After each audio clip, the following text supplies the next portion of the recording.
तर मित्रांनो आता हरिपाठ वगैरे ते झालेलं आहे आणि त्याच्यानंतर महाप्रसाद होता. तर महाप्रसाद वगैरे ते झालं आणि मग मी आता घरी आलेलो आहे. तर उद्या सकाळी हनुमानाची पालखी आहे, तर तेव्हा भेटू आपण. तेव्हाच मी तुम्हाला दाखवते हनुमानाची पालखी कधी असते तेव्हा. गुड मॉर्निंग मित्रांनो. तर तुम्हा सर्वांना हनुमान जयंतीच्या खूप खूप शुभेच्छा. तर आज हनुमान जयंती आहे आणि आता म्हणजे आता सकाळची वेळ आहे. तर आता पालखी सुरू होईल. तर तुम्हाला कदाचित दिसत असेल माझ्या पाठी तो एक देऊळ आहे. थांबा मी एकदा दाखवतो. एकदम झूम करून दाखवतो मी.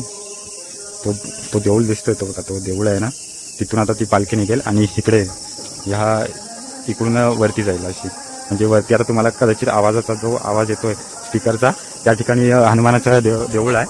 हनुमानाचं देऊळ आहे त्या ठिकाणी. तर त्या ठिकाणी ती पालखी जाईल. म्हणजे